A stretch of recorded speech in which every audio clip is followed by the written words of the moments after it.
darkness started coming in like as soon as he got the grip. Really? Yeah. He's so fucking strong, man. There's like something about those Dagestan guys, man.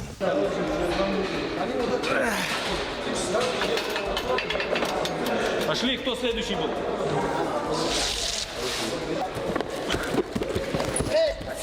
Просто оттягивай, сползай,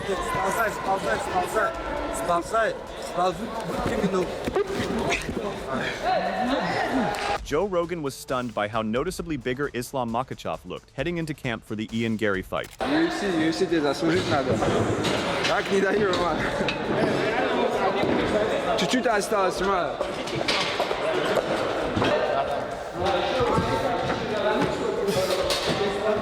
Что делаем? Один подход делаем. Тренер, я сделал 130, я вот сейчас сделал 125. Два подхода по 3 раза. Вот, брат, вот. Все мы сделали. Да, вообще без проблем. Moreover, Makhachev has been putting in serious cardio and stamina work in the gym, incorporating cycling sessions as part of his overall conditioning heading into camp. Делаем, скорость. 10 секунд еще, делаем. Делаем, 5 секунд. Делаем, время. He continues to sharpen his grappling and wrestling with every training session, with those around him suggesting his control on the ground has become nearly impossible for training partners to escape.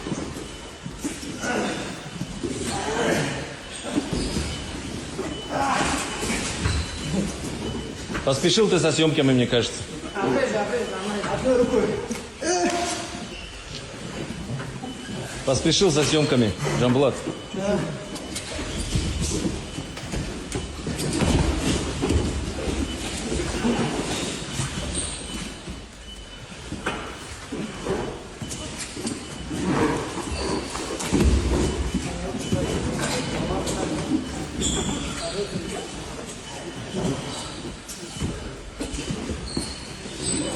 His recent videos show Makhachev's ground game specifically, describing an ever-expanding arsenal of transitions and control positions that continue to evolve session after session, making his overall approach on the mat increasingly difficult to predict or counter.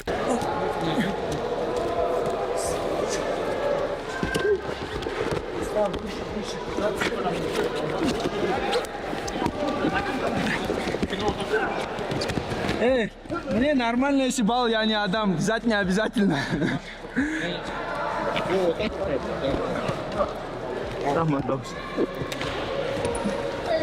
У меня это есть понятие, как там делать. В голове получается, там не получается. Главное намерение. А намерение же оценивается.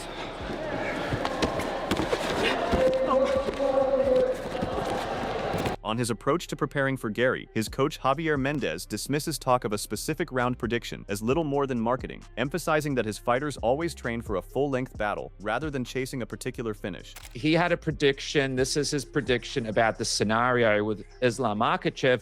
He said this during a press conference with Eddie Hearn. He said, my ideal scenario is I want a 4th round finish. I don't want any early knockouts because then there's ifs, buts, maybes. There's excuses. I want 4 rounds of domination. And in that 4 rounds, I'm going to tell everybody I'm going to do it now. Then I'm going to go in, I'm going to finish him. I'm going to open the door. I'm going to walk him into my traps. And then I'm going to take his head off, clean off his shoulders. I mean, it's good talk, you know, it's good talk, but, you know, it's also short-sighted to if you really believed it, it's a bad thing to believe. You know, that's why I always have my guys never go for the finish, always go for a 5-round war. If it's a 3-round, go for 3-round war, because anything in between that, it messes up your brain pattern. And From there, Mendez shifts to Islam's side, pointing out that confidence from elite fighters isn't always overconfidence. It's just belief in their own abilities. The fight will be tough, almost as if Gary is building in an expectation that he won't be able to finish Makhachev outright. Mendez sees it as less about supreme confidence and more about Gary building an escape route, framing the fight as a war of attrition rather than a statement performance. I respect him. He's a really, really good fighter. He's #1 for a reason. I mean, come on, he stopped Carlos Prates, you know, for God's sake. So he's good, man. He's real good. You can't underestimate him by any means. And when fighters talk, you know, this, that, they're not really being overconfident. They're just being confident. They feel that they can beat the guy, so they can say, I can strike with you, I can do whatever I want. And in Islam's case, he actually is one of the very few people that can do whatever he wants. We've been saying that about him forever. He's a great striker. He's a great jiu-jitsu guy. He's great on the ground. He's great at judo. I mean, he's got the whole everything. Tracing that back to the numbers, the case for Makhachev starts with his pound-for-pound status, and though Michael Bisping stops short of calling it a lock, suggesting that even the most dominant champions can't afford to overlook a tricky, well-rounded opponent like Gary. He argues that while Makhachev's credentials are undeniable, the unpredictability of the sport and Gary's specific stylistic tools make this a matchup worth paying close attention to, and dismissing it as a routine win could be a mistake for anyone looking past the Irishman's genuine potential to cause problems. But Ian Gary's very cocky. He believes in himself, and you might find that annoying and a little bit frustrating, okay? But he's a fighter. You're supposed to believe in yourself. He's never fought someone as long and tall as me.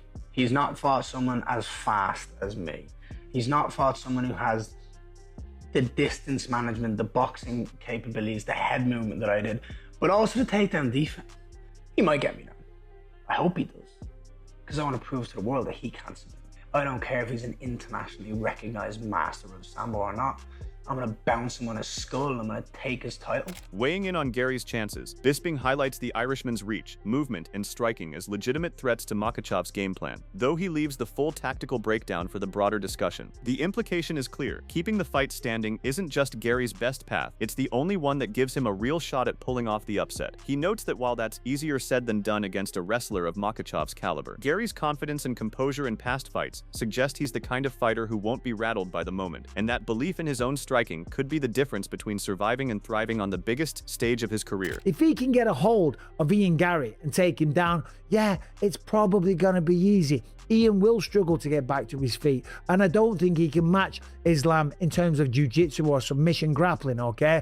But it's the style that Ian Gary has. It is the length and the reach that he has, and it is his ability to silence out the crowd and not give a damn if you people are booing. If everyone in the arena is throwing their popcorn and the drinks and going, boo, this is garbage, because all Ian Gary is doing is dancing around, popping the jab, throwing the right hand, using push kicks to keep Islam away, he won't care, because on paper, or according to the judges, he's winning the fight. Adding on another take, MMA Guru argues this is the most technically demanding and stylistically fitting matchup for Makhachev, explaining that Gary's combination of reach, movement, and discipline forces him to solve problems he hasn't consistently faced in his previous fights. He suggests that's exactly what makes this matchup so compelling from a purely technical standpoint, framing it as a genuine puzzle rather than just another routine title defense. He didn't exactly Carlos Prates, JDM.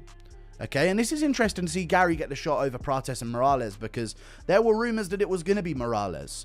And I was saying the whole time, no, it should be Ian Gary. He's the #1 contender in the welterweight division.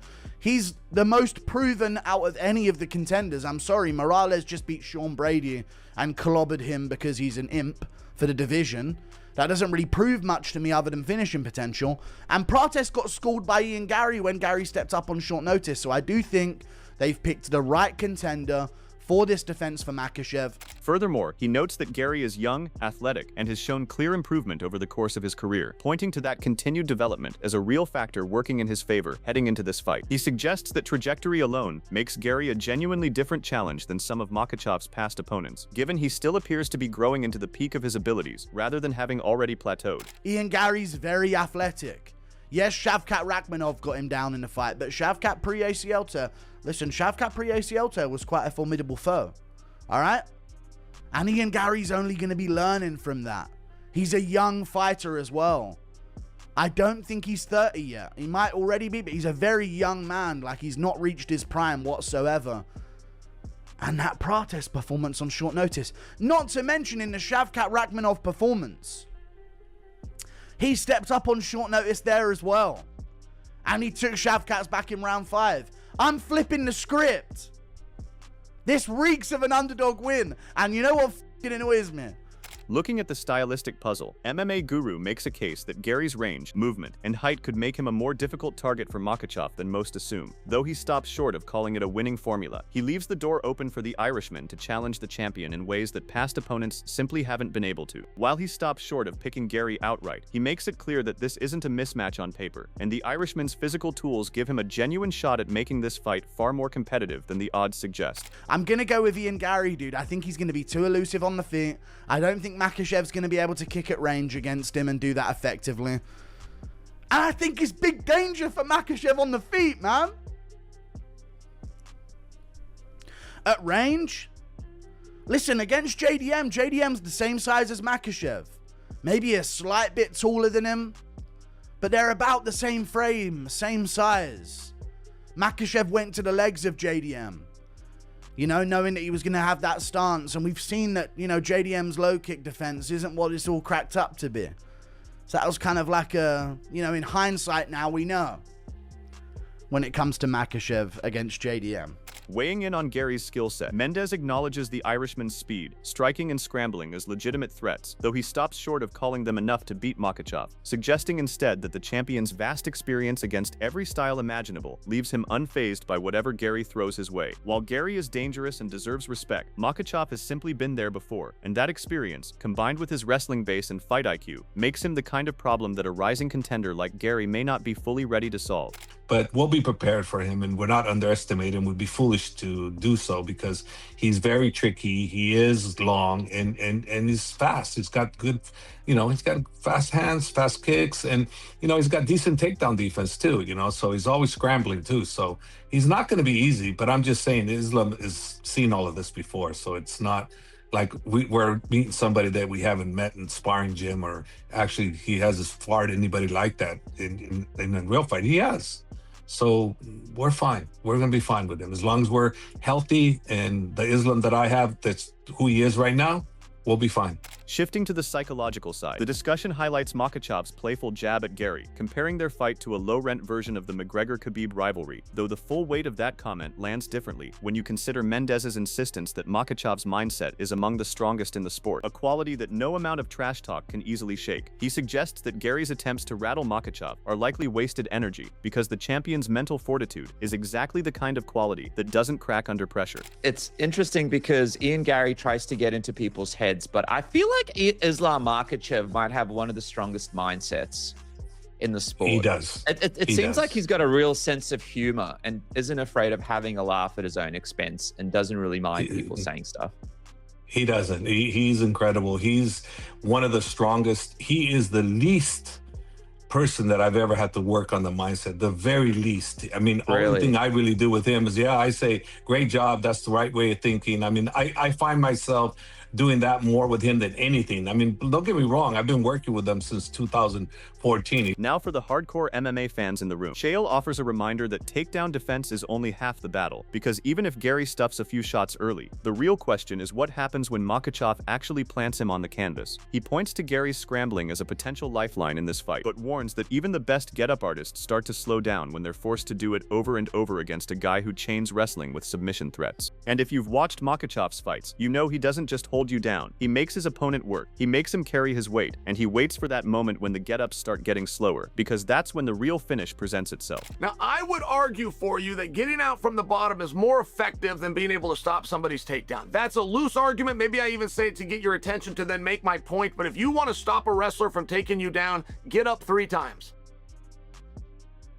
If you get taken down, you got an overwhelming wrestler. You got Jordan Burroughs to deal with. It would not matter. If they take you down 3 times, they use all that effort to get you down, and you get back to your feet, that wrestler is done trying to take you down. It is so effective and so important, right? When a wrestler takes you down, he's got to have a moment there. He has to have a moment. It is the most cardio demanding thing you can do in a fight. On Gary's underrated potential, Chael sees something in Gary that the casual narrative misses, pointing to the Shavkat fight as proof that he performs best when the pressure is highest, though he leaves the full breakdown of how that translates against Makhachev for the broader discussion. In a matchup with Makhachev, he suggests that writing off Ian Gary based on public perception could be a mistake, because the version of Ian Gary who shows up on fight night is often a different beast than the one fans think they know from the headlines.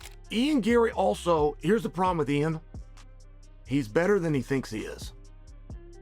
You watch Ian, you think he's just brash, confident, Irish man. To an extent. But he's got the right. Ian Gary, if he's not the best in the world, and that's what we're going to find out. If he's not the best in the world, he's top 3. Could you imagine? 6 billion men walk this earth and you can beat up all of them, but maybe 1 or 2. Could you imagine? Ian's that good. He just doesn't know it.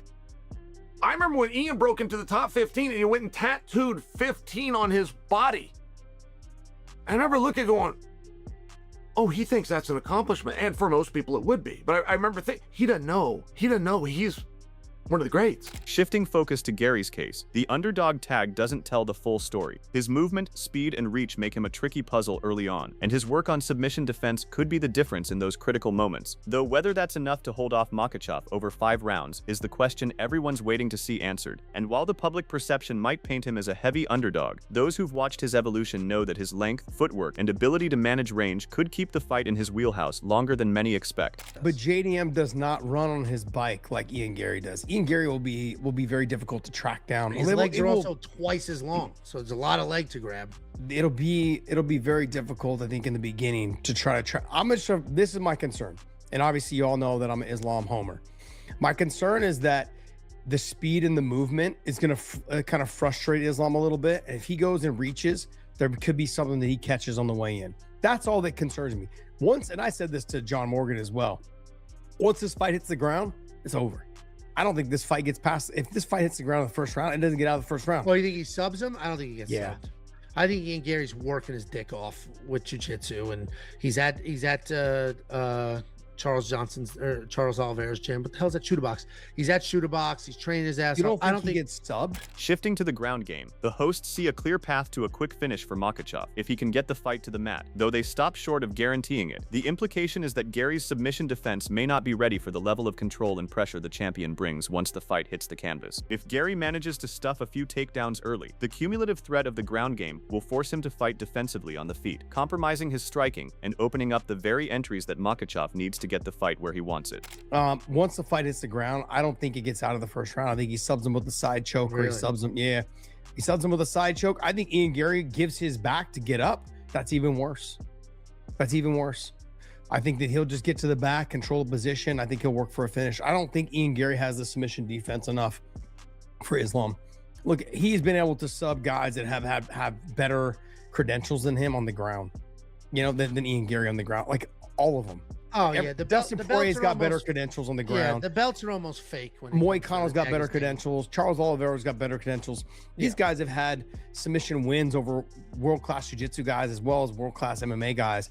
Ian Gary has never had an opportunity, or never even showcased any of his grappling skills at all. That covers the full breakdown on Islam Makhachev versus Ian Gary heading into their upcoming matchup. From Javier's confidence in Makhachev's complete skill set to his praise for one of the strongest mindsets in the sport, this fight carries plenty of intrigue heading into fight night. So we want to hear from you. Who's got your pick, and how do you see it playing out? Drop your predictions down in the comments below. Let us know what you're most excited to see. And if you enjoyed this breakdown, be sure to like the video and subscribe to the channel so you don't miss any of our coverage leading up to fight night. Thanks for watching, and we'll see you in the next one.